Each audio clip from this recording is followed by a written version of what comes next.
கர்த்தருடைய நாமத்துக்கு கனமும் மகிமையும் உண்டாவதாக. நம்முடைய கர்த்தராகிய இயேசு கிறிஸ்து நாமத்தினாலே உங்களை வாழ்த்துகிறேன். இன்று நம்ம பார்க்க போவது கர்த்தரின் கண்கள். கர்த்தரின் கண்கள் வானங்களிலிருந்து நம்மை நோக்கி பார்த்து கொண்டு இருக்கிறது. கர்த்தர் உயர்ந்த இடத்திலிருந்து தாழ்வில் உள்ள நம்மை நோக்கி பார்த்து கொண்டிருக்கிறார். தகுதி இல்லாத நம்மை கர்த்தரின் கண்கள் பார்த்து கொண்டிருக்கிறது. நம்முடைய நடைகளை எல்லாம் அவருடைய கண்கள் காண்கிறது. நம்ம நினைக்கலாம், ஒருவேளை மனுஷனுக்கு நம்ம மறைச்சிட்டோம், ஆனால் யாருக்கும் தெரியாது என்று நினைக்கலாம். ஆனால் கர்த்தருடைய கண்கள் நம்மளுடைய ஒவ்வொரு செயல்களையும் கண்ணோக்கி பார்த்து கொண்டிருக்கிறது. அவருடைய கண்கள் பூமி எங்கும் உலாவி கொண்டிருக்கிறது. அவருடைய 7 கண்களும் மனுபுத்திரர்களை நோக்கி கொண்டிருக்கிறது. அதனால் அவருடைய கண்களுக்கு நம்ம ஒரு நாளும் தப்ப முடியாது. சரியா? இன்னைக்கு அந்த கர்த்தரின் கண்கள் அந்த தாவீது ராஜாவை தேர்ந்தெடுக்கும்போது என்ன நடந்தது என்னன்னா, அந்த சவுல் ராஜா மேலே தேவனுக்கு பிரியமில்லாமல் போயிடுச்சு. அதற்கப்புறம் அவர் மற்ற ஒரு ராஜாவை தேர்ந்தெடுக்க போகிறேன் என்று அவர் நினைத்து சாமுவேல் தீர்க்கதரிசி சொல்லுகிறார், நீ நான் சொன்னபடி ஈசாயின் புத்திரரில் ஒரு ஆளை ராஜாவாக ஆக்க வேண்டும் என்று சொல்கிறார். அப்பொழுது ஈசாயிட்ட போய் தீர்க்கதரிசி சாமுவேல் என்ன சொல்கிறாருன்னா, உன் குமாரனே வரவழை என்று சொல்கிறார்.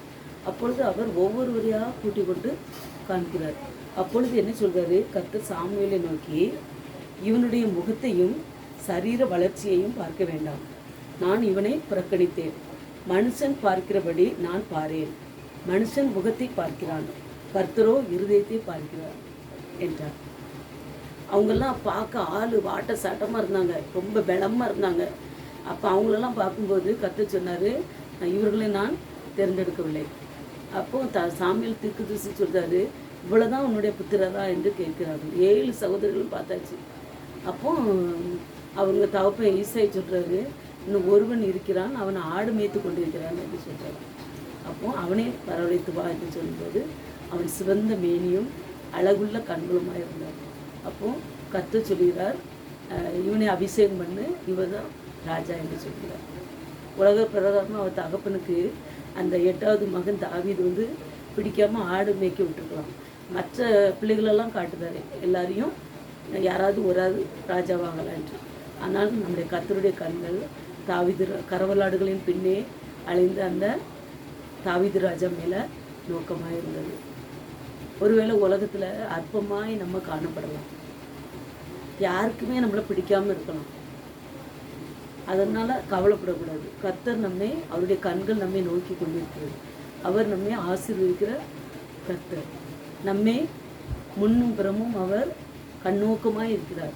அதனால் உலக பிரகாரமான கண்களுக்கு அவங்க நம்மளை நோக்க வேண்டாம். கர்த்தரின் கண்கள் நம்மை பார்த்தாலே நமக்கு போதும். அந்த நோவாவுக்கு மாத்திரம் கர்த்தருடைய கண்களில் கிருபை கிடைத்தது. எல்லாரும் அழிந்து போனார்கள். அந்த நோவாவுடைய குடும்பம் மட்டும் காக்கப்பட்டுச்சு. கர்த்தருடைய கண்கள் நம்மை நோக்கி இருந்தால் அது நமக்கு போதும். கர்த்தருடைய கண்கள் நல்லோர் மேலும் தீயோர் மேலும் நோக்கமாக இருக்கிறது. நல்லவர்கள் என்ன செய்தாங்கன்னா பார்த்துக்கிட்டு இருப்பார், தீயவர்கள் அவர்கள் எவ்வளவு தீமை செய்கிறார்கள் என்று அதையும் அவர் பார்த்து கொண்டிருக்கிறார். யாரும் கர்த்தருக்கு தப்பிக்கவே முடியாது. அவருடைய நியாய தீர்ப்பு நல்ல நிச்சயம் அவர் கண்டிப்பாக நியாயம் தீர்ப்பார். இப்பொழுதும் அவர் அந்தந்த காலத்துக்கு தக்க அதற்கேற்ற தண்டனை அவர் கொடுத்து கொண்டு தான் இருப்பார். அவர் நியாயம் விசாரிக்கிற நியாயாதிபதி. மனுஷன் ஒருவேளை பணம் இருக்கவனை கண்டா ஒரு நியாயமும் பணம் இல்லாதவனுக்கு ஒரு நியாயமும் செய்யலாம். ஆனால் கர்த்தர் என்ன செய்வார், அவர் தூற்றுக்கோள், அவருடைய தராசு எல்லாருக்கும் ஒரே மாதிரி தான் இருக்கும். நியாயாதிபதி பச்சை பாதம் இல்லாத தேவன். அவர் தூற்றுக்கோலை அவர் கையில் வைத்திருக்கிறார். அதனால் யாரும் அவருடைய கைகளுக்கு நம்ம தப்பவே முடியாது. அதனால் நம்ம கர்த்தருடைய வழியில் கர்த்தர் நம்மை நோக்கி பார்த்து கொண்டிருக்கிறார் என்று அவர் மேல் அவருடைய வழிகளில் நம்ம நடக்கணும்.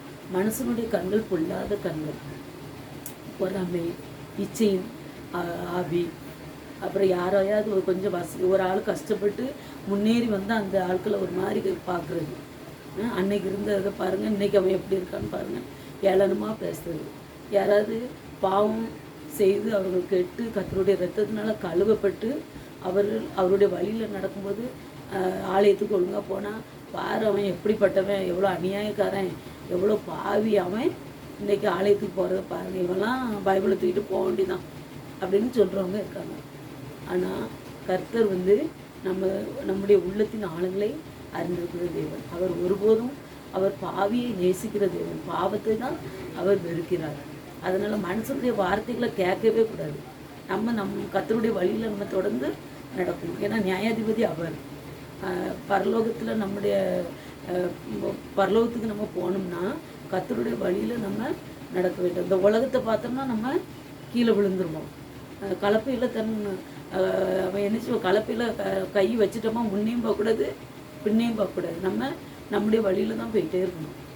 யார் என்ன சொன்னாங்க, இப்போ நம்ம ஒரு பிரசங்கம் தான் பண்ணுறோம், சில நேரங்களில் சொல்லுவாங்க நல்லா இருந்துச்சு சிஸ்டர் அடிப்பாங்க, சில நேரங்களில் ஏதாவது சொல்லுவாங்க, அதை பார்க்கக்கூடாது. கர்த்தருடைய வார்த்தை ஒரு ஆத்மாவது ரசிக்கப்படணும். ஒரு ஆத்மாவுக்கு இந்த வார்த்தை போனாலே அது போதும். இதனால் பேர் புகழ் பெருமை எதுவுமே வேண்டாம்.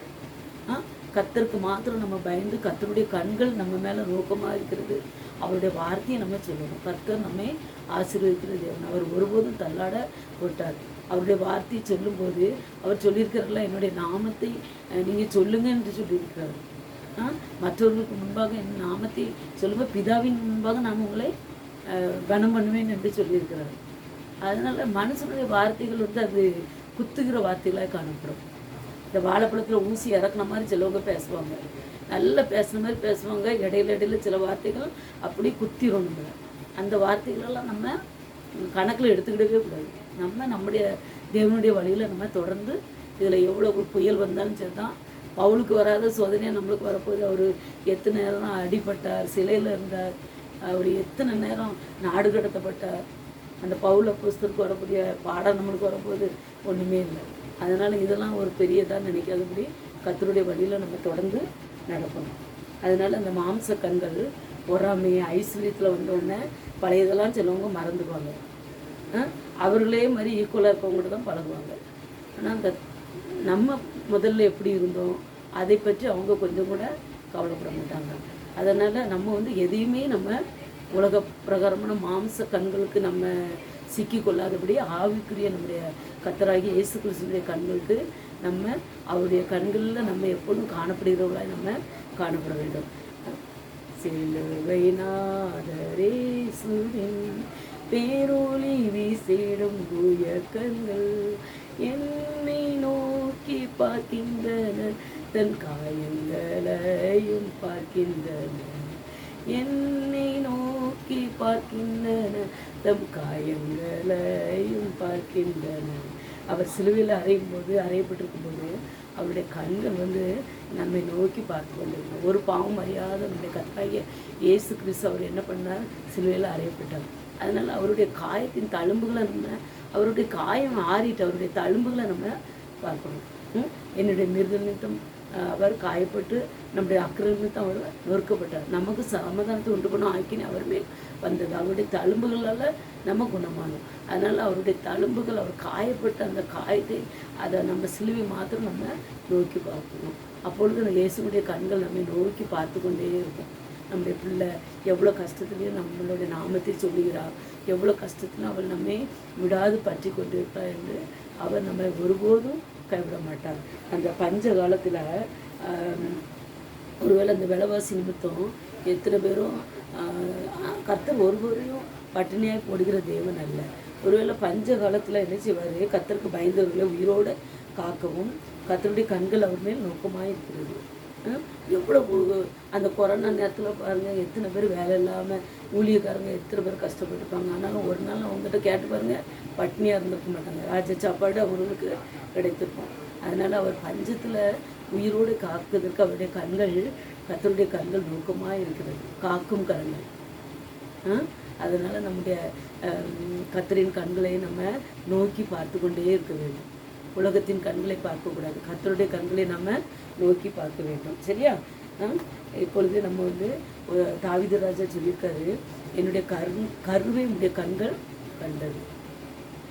எலும்புகள் நரம்புகள் உருவாகிறதுக்கு முன்பே என் கருவை உடைய கண்கள் கண்டது என்று சொல்லியிருக்காரு. ஆமாம், கர்த்தருடைய கண்கள் நம்மை நம்மை உருவதுக்கு முன்பே கண்டிருக்கிற கண்கள். அதனால தான் நம்மை ஆண்டவர் தெரிந்தெடுத்திருக்கிறார். எத்தனையோ கோடி மக்கள் வாழ்கின்ற இந்த உலகத்தில் நம்மை தெரிந்திருக்கிறார் என்றால் அவர் நம்மை நம்முடைய தாயின் வழியில் கருவிலே நம்மை அழிக்காதபடிக்கு நம்மை காத்து நம்மளை இதுவரைக்கும் நம்மளை பேர் சொல்லி அழைத்து நம்மை காத்து வழிநடத்தி வந்திருக்கிறார். அவருடைய கண்கள் நம்மை எப்பொழுதும் நோக்கமாக இருக்கிறது. கர்த்தருடைய நாமத்துக்கு ஸ்தோத்திரம். அல்லேலூயா. சங்கீதத்தில் நம்ம பார்ப்போம், அந்த தாவீது ராஜா ஒரு தப்பு பண்ணியிருந்தாரு. அவர் என்ன பண்ணுறாரு, அந்த எல்லாரும் போருக்கு போயிட்டாங்க.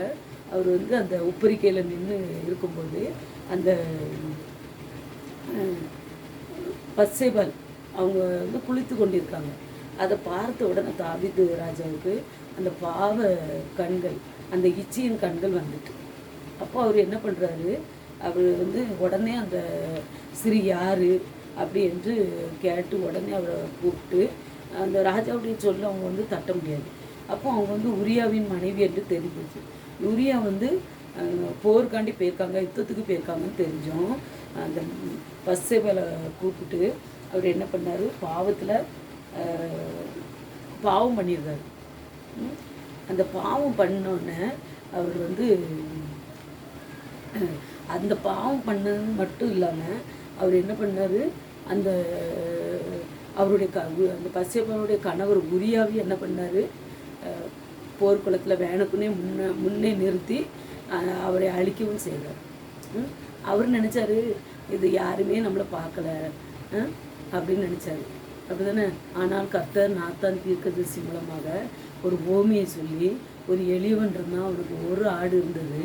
அப்போ பக்கத்தில் இருந்தவன் என்ன செய்தான், விருந்து வைப்பதற்காக அவன் வீட்டில் ஏராளமான ஆடுகள் இருந்தன. அவனுக்கு பணம் ஐஸ்வர்யம் எல்லாம் இருந்துச்சு. ஆனாலும் அந்த எளியவனுடைய ஆட்டை பிடித்து விருந்து பண்ணினான் என்று சொல்லும்போது அவனுக்கு என்ன செய்ய வேண்டும் என்று கேட்கும்போது அந்த தாவீது ராஜா சொன்னார், அது யார் இப்பொழுதே கொண்டு வாங்க என்று சொல்லும்போது அந்த ஐஸ்வர்யவான் வேறு யாரும் இல்லை, நீதான் என்று கர்த்தர் சொல்லுகிறார். சொன்ன உடனே அந்த தாவீது ராஜா என்ன பண்ணுறாரு, உடனே அவர் பாவத்தை உணர்ந்து ஆனாலும் அவர் உணர்ந்தாலும் அவருடைய அந்த பத்சேபாளுக்கும் அந்த தாவீது ராஜாவுக்கும் பிறக்கிற அந்த முதல் குழந்தையை கர்த்தர் பாதித்து அவர் மறிக்கும்படி செய்தார். பாக்கிங்களா, கர்த்தர் வந்து அவர் தாவீது ராஜா ரொம்ப பிடிக்கும். ஆனாலும் அவர் தப்பு பண்ணும்போது அது யாராக இருந்தாலும் தேவன் அவர் சரி சமம் அவருக்கு முன்பாக. அவர் வந்து எளியவர்கள் மேலோர் கீழோர் அப்படிலாம் பார்க்க மாட்டார். உயர்ந்த இடங்கள்லேருந்து நல்லோர் தீயோர் எல்லாரையும் அவர் காண்கின்றது. இப்போ தாவீது ராஜா மனம் திரும்பி அவர் அந்த 51ஆம் சங்கீதத்தில் அந்த மனம் திரும்புறதுனே ஒரு அதிகாரம் ஃபுல்லாக ஆண்டுகிட்ட மன்னிப்பு கேட்டு அவர் நீங்கள் வீட்டில் இருக்கும்போது இந்த 51ஆம் சங்கீதத்தை படிங்க. அதே போல் 139ஆம் சங்கீதத்தை பாருங்கள். அவர் என்ன சொல்கிறார், உம்முடைய ஆவிக்கு மறைவாக எங்கே போவேன், உம்முடைய சமூகத்தை விட்டு நான் எங்கே ஓடுவேன், நான் வானத்திற்கு ஏறினாலும் நீர் அங்கே இருக்கிறீர், நான் பாதாளத்தில் படுக்கை போட்டாலும் நீர் அங்கேயும் இருக்கிறீர், நான் விடியற்காலத்து செட்டைகளை எடுத்து சமுத்திரத்தின் கடையாந்திரங்களில் போய் தங்கினாலும் அங்கேயும் உமது கை என்னை நடத்தும், உமது வலதுகரம் என்னை பிடிக்கும், இருள் என்னை மூடிக்கொள்ளும் என்றாலும் இரவும் என்னை சுற்றி வெளிச்சமாய் இருக்கும், உமக்கு மறைவாக இருளும் அந்தகாரப்படுத்தாது, இரவும் பகலை போல வெளிச்சமாக இருக்கும், உமக்கு இருளும் வெளிச்சமும் சரி என்று சொல்லுகிறார்.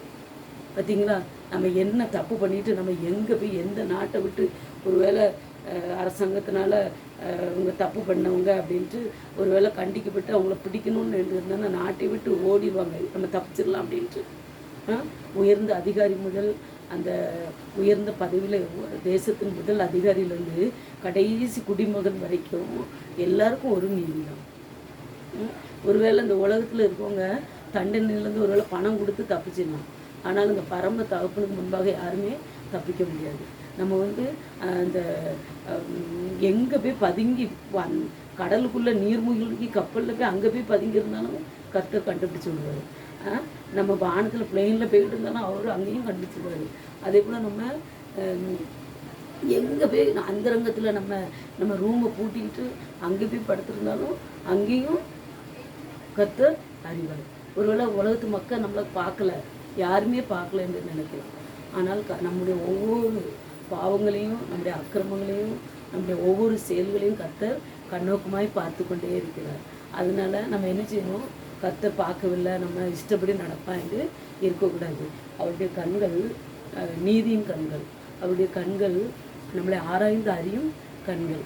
அதனால அவருடைய கண்களுக்கு நம்ம, அவருடைய தண்டனைக்கு நம்ம தப்ப முடியாது. அதனால யாருமே பார்க்கல அப்படின்னு நினச்சிட்டு நம்ம நல்லதுன்னு இருக்கோம், நம்ம ஆசீர்வதிக்கப்பட்டவர்களாய் காணப்படுகிறோம், நம்ம பாட்டுக்கு நம்ம வழியில் இருக்கோம் என்று நம்ம நினைக்கக்கூடாது. சரியா? சங்கீதம் யோபு 34:21 அவருடைய கண்கள் மனுஷருடைய வழியை நோக்கி இருக்கிறது, அவர்களுடைய நடையை எல்லாம் பார்க்கிறார் அப்படின்னு சொல்லியிருக்கிறார். அதே போல் சங்கீதம் 51:4 அந்த பசிபலை குறித்து நம்ம பார்த்தோம். அதே போல் சங்கீதம் 138:6 பாருங்கள், கர்த்தவர் உயர்ந்தவராக இருந்தும் தாழ்மை உள்ளவனை நோக்கி பார்க்கிறார், மேட்டுமை ஆனவனையோ தூரத்திலிருந்து அறிகிறார். அதனால நம்ம என்ன நினைக்கக்கூடாது? கர்த்தர் நம்மை பார்க்கவில்லை என்று நம்ம ஒருபோதும் நினைக்கக்கூடாது. சரியா? நம்ம கர்த்தர் நம்மை கண்ணோக்கமாய் நம்மளை பார்த்து கொண்டே இருக்கிறார். 2 நாளாகமும் 16 பாருங்க. தம்மை பற்றி உத்தம இதயத்தோடு இருக்கிறவர்களுக்கு தம்முடைய வல்லமையை விளங்கு பண்ணும்படி கர்த்தருடைய கண்கள் பூமி எங்கும் உலாவி கொண்டிருக்கிறது. அவருடைய கண்கள் பூமி எங்கும் உலாவி கொண்டிருக்கிற கண்கள். அதனால அவருடைய கண்களுக்கு நம்ம ஒருபோதும் என்ன செய்ய முடியாது? தப்பவே முடியாது. ஒருவேளை உலக மனிதர்களுக்கு கண்களுக்கு முன்பாக நம்ம என்ன செய்யலாம்? நம்ம தப்பித்து விடலாம். ஆனால் கர்த்தருடைய கண்களுக்கு நம்ம தப்ப முடியாது. சங்கீதம் 11:4 பாருங்க, கர்த்தர் தம்முடைய பரிசுத்த ஆலயத்தில் இருக்கிறார், கர்த்தருடைய சிங்காசனம் பரலோகத்தில் இருக்கிறது, அவருடைய கண்கள் மனு புத்திரரை பார்க்கிறது, அவருடைய இமைகள் அவர்களை சோதித்து அறிகிறது. கர்த்தருடைய கண்கள் என்ன செய்யுது? நம்முடைய இமைகள். நம்ம ஆலயத்துக்கு போயிடும், அப்போ நம்ம ஒருவேளை நம்ம ஆலயத்தில் கர்த்தர் இருக்கிறார், அவர் ஜீவனுள்ள தேவன். அது நம்முடைய சரீரமும் கர்த்தருடைய ஆலயம்தான். இருந்தாலும் தேவனுடைய ஆலயம் கர்த்தர் நிச்சயமாக இந்த இடத்துல இருக்கிறார்.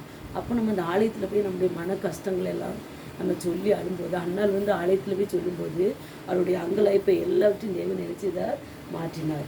அதே போல் நம்ம என்ன செய்யணும்? நம்மளுடைய கஷ்டங்கள் பாரங்கள் எல்லாவற்றையும் நம்ம வீட்டில் ஒருவேளை நமக்கு ஜெபம் பண்ண முடியலை, கஷ்டமாக இருந்துச்சு, ஒருவேளை நம்மளால் ஜெபம் பண்ண முடியலைன்னா ஆலயம் திறந்ததுன்னா ஆலயத்தில் போய் தனிமையாக நம்முடைய கஷ்டங்களை எல்லாம் அவருடைய பாதபடியில் நம்ம சொல்லும்போது கர்த்தர் என்ன செய்தார்? அவர்கள் நம்முடைய ஜெபத்தை உடனே கேட்கிற தேவனாய் இருக்கிறார். 1 சாமுவேல்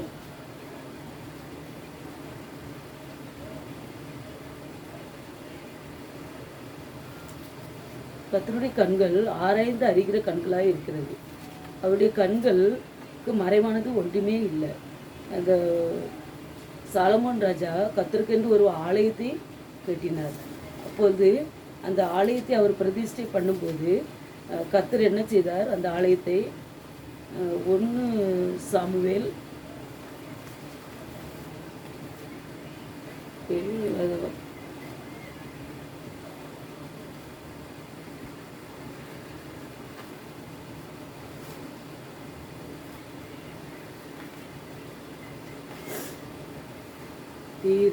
திருக்கரத்தால் தாங்கி என்னை திரு சித்தம் போல் நடத்திடுவே, குயவன் கையில் களிமண்ணால் அனுதினம் நீ வணைந்திடுமே, குயவன் கையில் களிமண்ணால் அனுதினம் நீ வணைந்திடுமே. கர்த்தருக்கு ஸ்தோத்திரம். கொஞ்சம் நேரம் ஆயிட்டு என்னை மன்னிச்சுக்கோங்க. 2 நாளாகமும் 7ஆம் அதிகாரம் 14ஆம் வசனம் 15ஆம் வசனத்தை பாருங்கள். சாலமோன் ராஜா கர்த்தருக்கென்று ஒரு ஆலயத்தை கட்டுகிறார். அப்போ கட்டும்போது அந்த இரவில் சாலமோனுக்கு கர்த்தர் தரிசனமாகி, நான் உன் விண்ணப்பத்தை கேட்டு இந்த ஸ்தலத்தை எனக்கு பலியிடும் ஆலயமாக தெரிந்து கொண்டேன் அப்படின்னு சொல்லிட்டு அவர் என்ன சொல்றார்? என் நாமம் தரிப்பிக்கப்பட்ட என் ஜனங்கள் தங்களை தாழ்த்தி ஜெபம் பண்ணி என் முகத்தை தேடி தங்கள் பொல்லாத வழிகளை விட்டு திரும்பினால் அப்பொழுது பரலோகத்தில் இருக்கிற நான் கேட்டு அவர்கள் பாவத்தை மன்னித்து அவர்கள் தேசத்துக்கு சேமத்தை கொடுப்பேன். இந்த ஸ்தலத்திலே செய்யப்படும் ஜெபத்திற்கு என் கண்கள் திறந்தவைகளும் என் செவிகள் கவனித்து அறிகிறவர்களுமாய் இருக்கும். என் நாமம் இந்த ஆலயத்தில் என்றென்றைக்கும் இருக்கும்படி நான் இதை தெரிந்து கொண்டு பரிசுத்தப்படுத்தினேன். என் கண்களும் என் இருதயமும் என்னாலும் இங்கேயே இருக்கும் என்று சொல்கிறார். பார்த்தீங்களா, கர்த்தருடைய ஆலயத்தில் நம்ம நம்முடைய எந்த காரியத்தையும் குறித்து அவருடைய ஆலயத்தில் நம்ம ஜெபம் பண்ணும்போது கர்த்தர் என்ன செய்தார்? நம்முடைய சத்தத்தை கேட்கிற தேவனாய் இருக்கிறார். அவருக்கு நம்ம அந்த சாலமோன் ராஜாவுக்கு வாக்குத்தத்தம் பண்ண தேவன் அவர் இன்றும் இருக்கிற தேவன், பார்க்குமாறாத தேவன். நம்ம ஆலயத்துக்கு நம்ம போகணும். கூடுமான மட்டுக்கு நம்மளால் முடிந்த அளவு நம்ம ஆலயத்துக்கு போகணும். அப்போ ஆலயத்துக்கு போய் நம்முடைய ஜெபத்தை அவரிடத்துல நம்முடைய பொல்லாத வழிகளை விட்டு மனம் திரும்பி அவருடைய பாதத்தில் நம்ம சொல்லும்போது கர்த்தர் நம்முடைய ஜெபத்தை கேட்கிறவராக இருக்கிறார். அவருடைய கண்கள் திறந்தவைகளாக இருக்கிறது, அவருடைய செவிகள் கேட்கிறவர்களாக இருக்கிறது. நம்முடைய சத்தத்துக்கு ஒவ்வொரு தேவைகளுக்கும் அவர் கேட்டு அதன்படி செய்கிற தேவனாக இருக்கிறார். அவர் வாக்கு கொடுத்த தேவன், அவர் உண்மை உள்ள தேவன். அதனால் நம்ம என்ன செய்யணும்? ஆலயத்துக்கு போகும்போது அவரிடத்துல நம்ம தேவைகளை எல்லாம் நம்ம சொல்லணும். ஒருவேளை சிலவங்க என்ன செய்வாங்க, வீட்டில் அவங்க ஜெபம் பண்ணுறது கிடையாது. எப்பவும் ஊழியக்காரங்கிட்ட போய் என்ன சொல்லுவாங்க தெரியுமா? எனக்காக ஜெபித்து கொள்ளுங்க என்று சொல்லிட்டு இருந்துடுவாங்க. என்ன தேவன் நம்ம என்ன போஸ்ட் ஆஃபீஸில் லெட்ரு போட்டுட்டு நம்ம போய் சேர்ந்துடும் அதுக்கப்புறம் அங்கேருந்து அப்படின்லாம் நினைக்கக்கூடாது. தரகர் வேலை பார்த்த மாதிரி இது.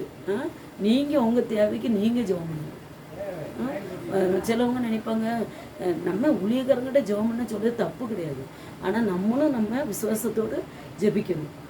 காணிக்க கொடுத்தாச்சு அதனால் ஆண்டவர் நம்மளே ஆசீர்வதிப்பார், நம்ம ஒன்றும் செய்ய வேண்டிய அவசியம் இல்லை, ஆண்டவருக்கு கொடுக்க வேண்டிய பங்கை நம்ம கொடுத்துட்டோம் அப்படின்னு சிலவங்க நிர்விசாரமாக இருப்பாங்க.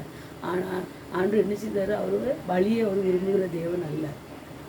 நம்முடைய ஜெபமாகிய தூப பலியை அவர் விரும்புகிற தேவன், நம்மளுடைய விண்ணப்பத்தின் சத்தத்தை கேட்குற தேவன். அவர் நம்ம நினைக்கலாம் நம்ம காணிக்க கொடுத்தாச்சு நம்ம அதனால் நம்ம என்ன செய்யலாம், நம்ம ஆண்டவரை பற்றி நம்ம சொல்ல வேண்டாம். சிலவங்க ஆண்டவர் எவ்வளோ நன்மைகளை செய்திருந்தாலும் அதை சொல்லவே மாட்டாங்க. அதை சொல்லணும். கண்டிப்பாக சொல்லும்போது தான் அவர் மகிழ்வார். அவர் கண்கள் நம்மை நோக்கி இருக்கிறது, அதை நம்ம மற்றவங்கள்ட்ட என்ன செய்யணும்? சொல்லணும். அவர் சந்தோஷப்படுவார். நம்ம தகப்பன் நம்மளுக்கு ஒரு ஏதாவது ஒரு பொருள் வாங்கி கொடுத்தா நம்ம எவ்வளோ சந்தோஷமாக நம்ம எவ்வளவோ அந்த தகப்பனை எப்பா டேடி உங்களை ரொம்ப எனக்கு பிடிக்கும்னு சொல்லி அந்த பிள்ளைகளை எவ்வளோ முத்தம் செய்யுது. அப்போ தகப்பனுக்கு எவ்வளோ சந்தோஷமாக இருக்கும். அது எவ்வளோ ஒருவேளை கஷ்டப்பட்டு கடன் வாங்கி அந்த பொருளை வாங்கி கொடுத்துருக்கலாம். அந்த பிள்ளைகளுடைய அந்த சிரிப்பை பார்த்த உடனே அந்த தகப்பனுடைய உள்ளம் குளிர்ந்துடும். இந்த ஒரு வார்த்தை தான் சொல்லணும், அப்பா எனக்கு ரொம்ப பிடிச்சிருந்துச்சுப்பா அப்படின்னு சொன்ன உடனே அந்த பிள்ளைகள் சொன்ன உடனே அந்த தகப்பனுடைய வறுமையெல்லாம் மாறிடும். அப்போ நம்ம தேவன் நமக்கு நன்மை செய்திருக்கிறார், நமக்கு ஜீவனை தந்திருக்கிறார், இது வரைக்கும் நம்ம உயிரோடு இருப்பது அவருடைய சித்தம். அப்போ நம்ம என்ன செய்யணும்? நம்முடைய பரம தகப்பனிடம் அவருடைய கண்கள் நம்மை பார்த்து கொண்டிருக்கின்றன என்று அவரை நோக்கி நம்ம அவருடைய நாமத்தை நம்ம மற்றவங்களுக்கு சொல்லணும். அவருடைய ஆலயத்தில் போய் நம்முடைய நன்மைகளை சொல்லணும். அவருடைய ஆலயத்தில் கர்த்தருடைய கண்கள் நம்மை நோக்கமாய் பார்த்து கொண்டு இருக்கின்றன. சும்மா ஆலயம் இருக்குது போகிறோம் ஜெபிச்சோம் அப்படிலாம் இல்லை. நம்ம போகிறதுக்கு முன்பே கர்த்தர் அந்த இடத்துல அசைவாடி கொண்டு இருக்கிறார். கோடானு கோடி தூதர்கள் தேவனுடைய ஆலயத்தில் நிற்கிறாங்க. அதை நீங்கள் தெரிஞ்சுக்கோங்க. அவருடைய பிரசன்னம் அது சின்ன தேவாலயமாக இருக்கட்டும், பெரிய தேவாலயமாக இருக்கட்டும், சின்ன குடிசையாக இருக்கலாம், ஒருவேளை வீட்டில் வச்சு ஆராதனை செய்யலாம். அந்த இடத்துல கர்த்தருடைய கண்கள் உலாவி கொண்டிருக்கிறாங்க. அதனால் அசட்டை பண்ணாதுங்க யாருமே. சும்மா கடமைக்கு ஞாயிற்றுக்கிழமை கோயிலுக்கு போகணும், பண்டிகைக்கு போகணும் அப்படின்லாம் இருக்கக்கூடாது. அசால்ட்டை நீங்கள் நினைக்கவே கூடாது. கர்த்தரை நம்ம பார்க்க போகிறோம், நம்ம படைத்த தேவனை நம்ம பார்க்க போகிறோம் அப்படின்னு நினச்சிட்டு போகணும். அவருடைய கண்கள் உலாவி கொண்டிருக்கிறது. அவருடைய கண்களுக்கு ஒன்றுமே மறைவானது இல்லை. சரியா? எரேமியா 16ஆம் அதிகாரம் 17ஆம் வசனத்தை பாருங்க. கர்த்தருடைய கண்கள் அவர்களுடைய எல்லா வழிகளின் மேலும் நோக்கமாக இருக்கிறது. அவைகள் என் முகத்துக்கு முன்பாக மறைந்திருக்கிறவில்லை. அவர்களுடைய அக்கிரமம் என் கண்களுக்கு முன்பாக மறைவாய் இருக்கிறதும் இல்லை. கர்த்தர் சொல்லுது பார்த்தீங்களா, அவருடைய கண்கள் நம்மளுடைய அக்கிரமங்களையும் பார்த்து கொண்டு இருக்கிறது. அதனால நம்ம நினைக்கலாம் கர்த்தர் நம்மளை பார்க்கல என்று நம்ம ஒருபோதும் நினைக்கலாம். தாவீது ராஜா பத்சேபாளோட தப்பு பண்ணும்போது ஒருவேளை ராஜா நினச்சிப்பாரு நம்ம அந்தரங்கத்தில் நம்ம அந்தபுரத்தில் ராஜாவுடைய அரண்மனையில் யாரும் போக முடியாது, யாரும் அவருடைய உத்தரவு இல்லாமல் செல்ல முடியாது. ஒருவேளை அந்த ராஜா நினச்சிருக்கலாம் யாருமே பார்க்கல அப்படின்ட்டு. ஆனால் பரம தகப்பன் கண்ணோக்கி பார்த்தார் அவருடைய தவறை, அதற்கு நியாயம் கொடுத்தார் அவர். அதனால் நம்ம எந்த சூழ்நிலையிலையும் நம்ம நினைச்சக்கூடாது கர்த்தருடைய நம்ம பார்க்கலன்னு நம்ம நினைச்சக்கூடாது, அசட்டியாக இருக்கக்கூடாது. நம்ம கர்த்தரை நோக்கி பார்ப்போம். அப்பொழுது அவருடைய கண்கள் நம்மை நோக்கும்போது நம்முடைய முகங்கள் என்ன செய்யும், பிரகாசம் அடையும். அப்பொழுது நம்ம என்ன செய்ய முடியும், வெட்கப்பட முடியாது. மனிதர்கள் மத்தியில் நம்மை வெட்கப்படுத்தாத தேவன் கர்த்தர்.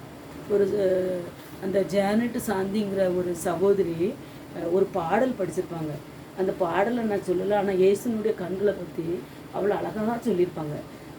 என்ன அழகு இயேசுவின் கண்கள், அக்கினிமயமான அழகு கண்கள், என்னை உற்று நோக்கி ஆழம் அறியும் கண்கள், பாலினால் கழுவிய கண்கள், நதி ஓரம் தங்கும் புறா கண்கள், நீதியை தேடும் நீதி கண்கள், பாவம் போக்கிடும் பரிசுத்த கண்கள், ஜீவன் காக்கும் ஜீவ கண்கள், பாதை நோக்கும் தேவ கண்கள், பூமி எங்கும் உலாவும் கண்கள், உறங்காது என்னை காக்கும் கண்கள், அதன் குடிகளை ஆராயும் கண்கள். பார்த்தீங்களா, அந்த அந்த ஜானட் சாந்திங்கிற அந்த அம்மா ஒரு பாட்டு படிச்சிருப்பாங்க. என்ன அழகு இயேசுவின் கண்கள் அப்படின்னு அழகாக படிச்சிருப்பாங்க. அந்த பாட்டை கேட்டு பாருங்கள், அந்த கருத்து ரொம்ப ஆழமான கருத்து. அதனால் நம்ம என்ன நினைக்கக்கூடாது, கர்த்தர் நம்மை பார்க்கலை என்று நினைக்கக்கூடாது. அவருடைய கண்கள் உலாவி கொண்டு இருக்கிறது. மனுபுத்திரராகிய நம்மை இந்த வானத்திலிருந்து நம்மை அவர் கண்ணோக்குமாய் காத்து கொண்டு இருக்கிறார். அதனால நம்ம அசட்டை பண்ணாதபடி கர்த்தரிடத்தில் நம்ம ஒப்பு கொடுத்து நம்ம ஜெபிப்போம். இயேசுவே, தாவீதின் குமாரனே, அப்பா இந்த நேரத்தில் அப்பா நான் ஜெபிக்கிறேன் தோப்பனே. ஒருவேளை இந்த தினத்தில்ப்பா என்னுடைய வார்த்தைகள் அப்பா எனக்கே இன்று பிரசங்கம் எப்படியோ இந்த மாதிரி தெரிஞ்சு தோப்பனே. நான் இது புதிதாக நான் பண்ணிகிட்டு இருக்கேன் ராஜா. ஆண்டவரே, குற்றம் குறை இருந்தால் மன்னிச்சிருங்கப்பா. இந்த நேரத்தில் ஆண்டவரே நான் பேசின வார்த்தைகளப்பா ஆண்டவரே பார்த்து கொண்டு இருக்கிற பிள்ளைகளுக்கு ஆசீர்வாதமாய் காணப்பட வேண்டும் அப்பா. ஒருவேளைப்பா என்னுடைய வாயின் வார்த்தைகளப்பா அதிகமாக காணப்படலாம் தோப்பனே. ஒரு சில நேரத்தில்ப்பா உங்களுக்கு புரியாமல் கூட இருக்கலாம்ப்பா. நீங்கள் புரிய வைங்க தோப்பனே. ஏசப்பா, கர்த்தருடைய கண்கள் பூமி எங்கும் உலாவி கொண்டு இருக்கிற உங்களுடைய கண்களப்பா. ஏசப்பா, உங்களுடைய கண்கள் காக்கும் கண்களப்பா, ஆராயும் கண்கள் தோப்பனே. ஏசப்பா, எங்களை ஆண்டவரே கண்ணோக்கும் கண்கள் தோப்பனே. உங்களுடைய கண்களுக்கு தப்பி நாங்கள் எங்கேயுமே போக முடியாது தோப்பனே. அதனால் தோப்பனே உங்களுடைய வழியில் நடக்க எங்களை ஒப்பு கொடுக்கிறோம் தோப்பனே. இந்த நேரத்தில் தோப்பனே பார்த்து கொண்டிருக்கிற ஒவ்வொரு பிள்ளைங்களும் அப்பா கண்ணோக்கி பாருங்கள் தோப்பனே. அவருடைய கஷ்டங்கள், பாரங்கள், துன்பங்கள், வருத்தங்கள் எல்லாவற்றையும் நோக்கி பாருங்கப்பா. கல்வாரி சிலுவையில் இருந்து ஆண்டவரே நீர் எல்லோரையும் பார்த்தீரப்பா. ஆண்டவரே, அந்த நோக்கும் அந்த அக்னிமயமான நம்முடைய கண்கள் ஆண்டவரே எங்களை கண்ணோக்கி பார்த்ததுக்காக நன்றி தோப்பனே. இயேசுராஜா, பிசாசினுடைய வஞ்சனையிலிருந்து எங்களை காத்து கொள்ளுங்கப்பா. இயேசுரப்பா, ஆண்டவரே இந்த கிருபை எங்களை தாங்கி வழிநடத்துக்காக நன்றி தோப்பனே. இந்த பொல்லாத உலகில் தோப்பனே அப்பா, நாங்கள் ஆண்டவரே வஞ்சிக்காதபடி எங்களை காத்துக்கொள்ளுங்கப்பா. இதை கேட்டுக்கொண்டு இந்த ஒவ்வொரு பிள்ளைகளையும் ஆசீர்வதிங்கப்பா. அவருடைய கஷ்டங்கள், துன்பங்கள் எல்லாம் மாற கிருபை செய்யுங்கப்பா.